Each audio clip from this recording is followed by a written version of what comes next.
I was in a study group with members of a congregation, and one of the people in the midst of the conversation said, "I'm really disgusted with the fairy tale Christianity I grew up with."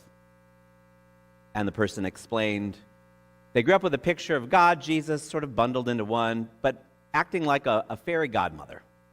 That if you said the right words or believed enough or clapped your hands, remember Tinkerbell? Clap your hands, bring her to life. But if you did those things, then God would reward you with your fondest wishes. Things would go well, things would go smoothly.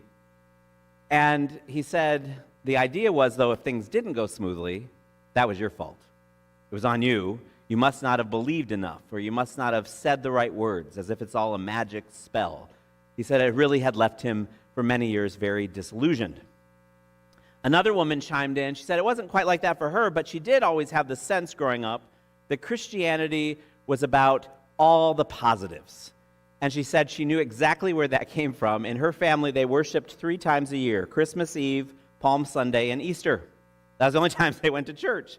She said so it'd go from joy to the world, the Lord has come, to Hosanna, triumphal entry, to he is risen indeed. And she said, I didn't know what to do with the struggle, the suffering, the tensions of everyday life. I didn't grow up quite the way that those people did, but the piece that resonated for me is that I would say I did grow up, and I've mentioned this before with some of you, I grew up with the Jesus of my Sunday school who was, as Philip Yancey, Christian author, puts it, Mr. Rogers with a beard. Always nice, kind, gentle, affirming. And absolutely, I think those things are true about who Jesus was, but as Philip Yancey points out, no one executed Mr. Rogers. So there's more going on with Jesus than just being nice or kind. And I do believe that Jesus is affirming and loving and kind and gracious and some of those things that we'd expect Fred Rogers, a Presbyterian minister who had that children's show on PBS, he would exhibit those things.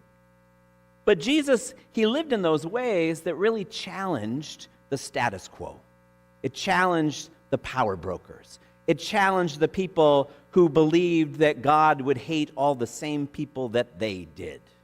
And so Jesus did love fully and freely in a way, though, that caused tension, that stirred up trouble.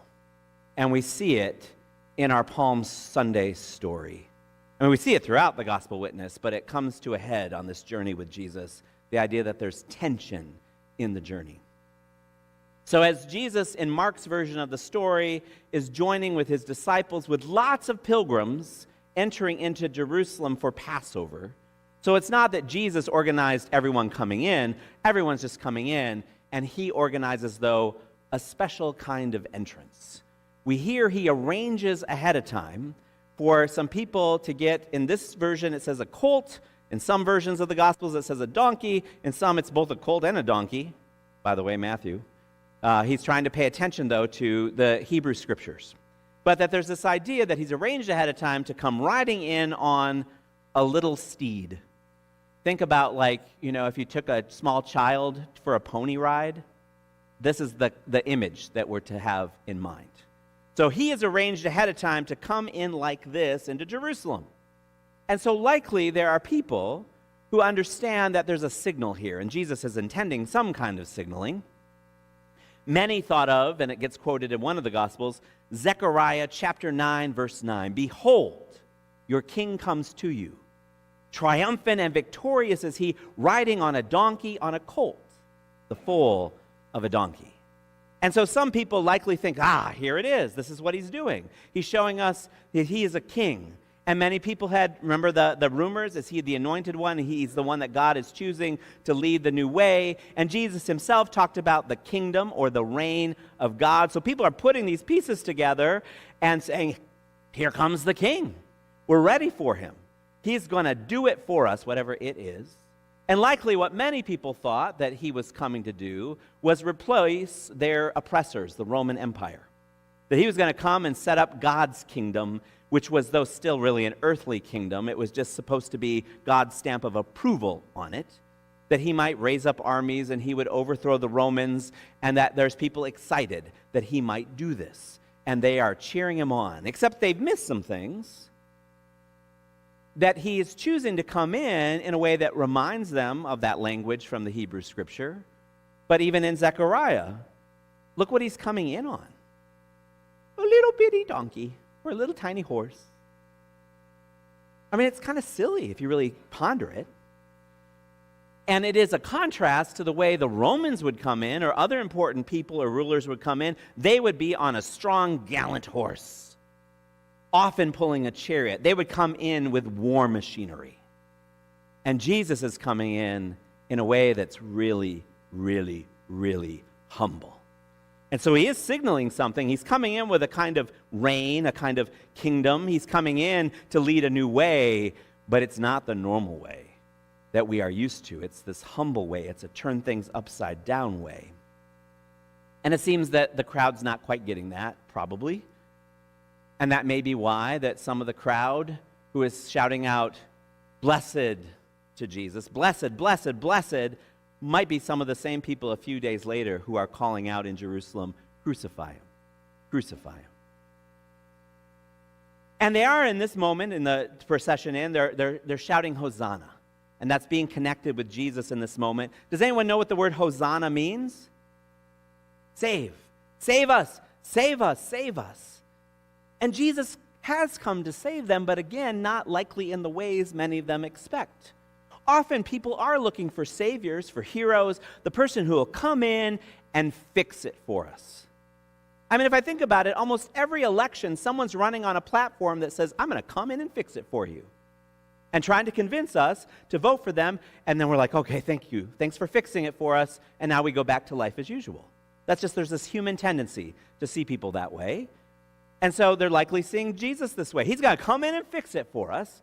Some expect he's going to call down angel armies. Some expect he's going to raise up human armies, but he's going to take care of it for us, this Roman problem. Also be aware, this is Passover. It's a celebration of the people Israel being liberated from an oppressive empire. Back then it was Egypt. So they're already ready for it, right? Like, let's turn them over. Let's change the circumstances. Come on, Jesus, save us. Take care of it. Be the hero. Knock them dead. What they don't expect is someone coming to die for them. And so we have people who are going to be disappointed. He is not coming to save them the way they're expecting. He is coming to save. He wants to save them from, as we've seen throughout the stories, from alienation, separation from God, from other people, from who they really are as God's beloved. He wants to save them for, remember that word yada a few weeks ago? To know, to be in communion, connection, intimate union with the divine, to be connected with each other, to be integrated with who they are as God's beloved children. He's coming in to save them from that, save them for that, to come help them live into that. And that is not what people are expecting. And that's creating some tension. There is tension in the way that he's living this out. And then, the next day, in Mark's version of events, Jesus goes, as pilgrims did, to the temple. So likely there are probably two predominant expectations about what Jesus might do at the temple. One, he might go, and this is more that Mr. Rogers with a beard, and just go worship. Maybe pat a child on the head, I don't know. But just be quiet and go do his thing, the sacrifices, and then be done. That's what people did. That's the normal expectation. That's the status quo in the temple. Others might have believed that he would use the temple as a religious prop, a backdrop for his speech, in which he talks about how God is going to vanquish the enemy, and let's rise up and overthrow the Romans. We're going to get rid of the external enemy out there. Let's do it. Let's go. He didn't do either of those things. Jesus goes into the temple, as we talked about a couple weeks ago with John's version of this story, and he doesn't get rid of the external messes. He starts cleaning up inside. He cleans things up from the inside out. A couple of weeks ago it was lather, rinse, repeat, you might remember, some of you. But this recognition that the temple is a symbol of God's relationship with the people. that God is to be at the heart and center of the people. They were to embody God's goodness and justice and love in the world. But what's happened is the people have tried to live apart from God, and so instead they brought in corruption and pain and suffering and oppression and injustice, and that's often at the heart of what the people are doing. And Jesus says, I'm not going to go fix it for you out there. We need to start in here. You need to have that cleansed out. He says the temple is to be God's house of prayer. You've turned it into something that robs people of God's goodness. And so he's restoring the temple, which is symbolic of restoring people and the people to be houses of prayer, places and spaces of connecting and communing the human and the divine to embody God's goodness in the world. Well, that caused some tension, as you heard. I mean, to do that, what he did in the temple, the turning over the tables, the pushing out the corrupt elements, well, the corrupt elements were driving the economy, right? If you mess with the economy, you're in trouble in every society. Jesus was messing with the economy. He was messing with the tradition. He was feeling threatening to the people who were holding on to their power and control, and so they decided this Jesus must die. There is tension in this story. And as Jesus, though, moves from this space, we see him do what he's done every single time. He does not fight or flee the tension. He keeps inviting God into the tension. He keeps inviting the Spirit to be at work in the tension, in the distress, in the chaos, and Jesus brings forth what is creative and life-giving. We see as Jesus invites the Spirit into the tension, we see a way forward to resurrection, a way forward to new life, a way forward to hope and healing, that's the journey. It's got tension in it, but it's a tension that's to wake us up. It's a tension that's to draw us in. It's a tension that helps us see more than we could see on our own. It's a tension that can wake us up to the possibilities, the beauty, the creativity, the new life. This past week, I had a really beautiful experience. The senior minister of a large megachurch, I know that's redundant, large megachurch, asked to set up a conversation with me, was working on a Doctor of Ministry paper, and needed to interview a pastor from an affirming church, LGBTQ affirming church, because in his tribe and his circles, he doesn't know anyone like that. And so asked to interview me. And we did that. I prayed about it, a little nervous, and we had a beautiful conversation. And it was life-giving, I believe, for both of us. And I share that with you more as an entry into a different experience I had almost 30 years earlier. I had been called as a new pastor in Seattle. I was 2,000 miles from everybody and anything I'd ever known. And I would sign up for continuing education events. One, I always liked to learn, but two, I was hoping to make a friend. I didn't know anybody. And so, what do I have in common with certain people? Well, these clergy, and so I'll sign up for these events. So I was at this one particular event, and I was seated, we were at tables, and it was a day-long event. And on either side of me were two other pastors my age. And I learned later they're from different church traditions than mine. But at first, we're just like name and what brought you here and how long you, where you're from and that sort of stuff. So we have these little friendly conversations in between the speakers. And I'm feeling good about it. One of them likes to hike. I like to hike. Maybe I have a hiking friend. Well, at lunchtime, we had a little more opportunity for conversation. And that's when we're asking, so where are you pastoring? Where are you serving? And both of these two were serving in very large, theologically conservative churches. And I said the name of my church, and what I'm used to is that most people say, what's that? One of them said, the one I thought was going to go hiking with me, he said, oh, I've read about that church. He meant the denomination. I read about it in the newspaper. Not long before that conversation, the Seattle Times had run a story on one of our UCC churches that, and remember, this is about 30 years ago, that had just called to one of their associate pastor positions a clergy couple, 2 men. And that was a new thing. And it made the newspaper. And the newspaper wrote a nice story about it. Well, you know about letters to the editor. So some of those letters to the editor had come from a couple of megachurch pastors in the area who used words like abomination and blasphemy. So there had been a tension. So he knew about the United Church of Christ. And then he said, so you really pastor an unbiblical church that doesn't care about sin?